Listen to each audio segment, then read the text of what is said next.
Praise the Lord. தந்தை மகன் தூய ஆவியின் திருப்பெயராலே ஆமென். என் அன்பிற்குரிய சகோதர சகோதரிகளே, இன்றைய இறை சிந்தனையாக இயேசப்பா நமக்கு தருவது லூக்கா நற்செய்தி இயல் 18 இறை வார்த்தைகள் 6 முதல் 8 முடிய. நேர்மையற்ற நடுவரே இப்படி சொன்னார் என்றால், தாம் தெரிந்து கொண்டவர்கள் அல்லும் பகலும் தம்மை நோக்கி கூக்குரலிடும்போது கடவுள் அவர்களுக்கு நீதி வழங்காமல் இருப்பாரா? அவர்களுக்கு துணை செய்ய காலம் தாழ்த்துவாரா? விரைவில் அவர்களுக்கு நீதி வழங்குவார் என நான் உங்களுக்கு சொல்கிறேன் என்கிறார் ஆண்டவர். இன்றைய உலகிலே அனைவரும் உடனடி நிவாரணம் தேடுகிறோம். துரித காஃபி, துரித உணவு, துரித பயணம், ரெடி மணி என்று வாழும் நம்மை இறைமகன் இயேசு பொறுமையோடு காத்திருக்கும்படி பணிக்கிறார். கடவுளின் உடனிருப்பை உணர்ந்து பொறுமையோடு வேண்டும்போது அவர் நமக்கு தேவையானவற்றை கட்டாயம் தருவார். இடைவிடாது இறைவேண்டல் செய்வோம், என்ன நேர்ந்தாலும் நன்றி கூறுவோம்.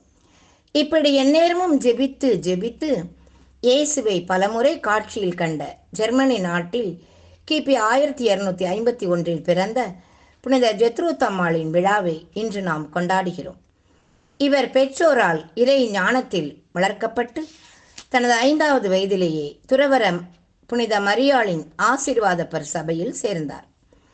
இளமையில் பண்போடும் பக்தியோடும் தாழ்ச்சியோடும் பக்குவத்தோடும் வளர்ந்தார். இறை வழிபாடு என்பது ஜபத்தின் அடித்தளம் என்று கூறி நற்கருணை முன்பாக பல மணி நேரம் ஜெபித்து இறை அருள் பெற்றார். இவர் தம் குழந்தை பருவம் முதல் காலையில் கண்விழித்து முழங்காலில் இருந்து, இயேசுவே, உமது கிருபையினால் இன்று முழுவதும் நான் செய்கிற அனைத்து புண்ணியங்களையும் உத்திரிக்கிற ஆன்மாக்களின் வேதனையை விரைவில் முடியும்படிக்கு காணிக்கையாக ஒப்புக்கொடுக்கிறேன் என்று கூறியும், தினமும் தெய்வீக திருப்பலி ஒப்புக்கொடுத்தும், உணவு கொடுத்தும், ஜெபித்தும், தானம் தவம் செய்தும், நற்கருணை சந்தித்தும் இவை அனைத்தையும் உத்திரிக்கிற ஆன்மாக்களுக்கு ஒப்புக்கொடுத்து வாழ்ந்தார். இவரால் பல உத்திரிக்கிற ஆன்மாக்கள் விண்ணகம் சென்றனர். அவர்கள் விண்ணகம் செல்லும் முன் இவருக்கு தோன்றி நன்றி தெரிவித்தனர். வெகு காலம் இவர் இவ்வாறு செய்து வந்தார். அப்போது இவரது புண்ணிய வாழ்விற்கு பரிசாக ஏசப்பா இவருக்கு பலமுறை காட்சி கொடுத்தார். தன் மார்பில் சாய்ந்து, என் இதய துடிப்பை கேள் என்று கூறியபோது நாம் புனிதை ஆண்டவரை போற்றி புகழ்ந்தார். மேலும் ஆண்டவர், உத்திரிக்கிற ஆன்மாக்களுக்கு நீ செய்த எல்லா புண்ணியங்களையும் உனக்கும் பலனாக்கி விண்ணகத்தில் உனக்கு பெரும் பாக்கியம் கிடைக்கச் செய்வேன் என்றார். அன்னை மரியாவிடம் பக்தி கொண்டும் வாழ்ந்தார். நாம் புனித இலக்கியம் மெய்யியல் கற்றுத் தேர்ந்தார். பல நூல்களை வாசித்தார், பல நூல்களை எழுதினார், சில நூல்களை மொழிபெயர்த்தார். பல புண்ணியங்கள் புரிந்து புதுமை வரம் பெற்றிருந்தார். கிபி 1302 விண்ணகம் சென்றார், புனிதையானார். இவர் பயணிகளின் பாதுகாவலியாக இன்றும் போற்றப்படுகிறார். ஜெபம்.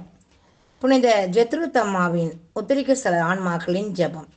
நித்திய பிதாவே, உமது திருமகனின் விலையேற பெற்ற திரு இரத்தத்தோடு இன்று உலகில் நிறைவேற்றப்படும் சகல திருப்பலிகளையும் ஒன்றித்து எங்கள் இல்லத்திலும் குடும்பத்திலும் திருச்சபையிலும் உலகெங்கிலும் உத்திரிக்கிற ஸ்தலத்திலும் இருக்கும் சகல ஆன்மாக்களுக்காக ஒப்புக்கொடுக்கிறேன்.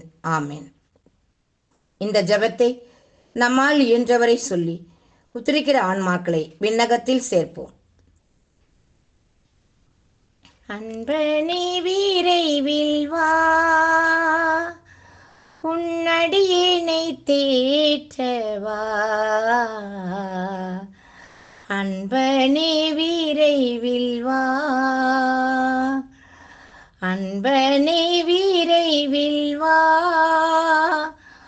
உன்னடியினை தேற்றவா. அன்பனே விரைவில் வா. பாவ சுமையால் பதறுகிறேன், பாதை அறியாது வருந்துகிறேன். பாவ சுமையால் பதறுகிறேன், பாதை அறியாது வருந்துகிறேன். பாதை காட்டிடும் உன்னையே நான் பாதை காட்டிடும் பொன்னையே நான் பாதம் பணிந்து வேண்டுகிறேன். Praise the Lord. மரியே வாழ்க. ஆமென்.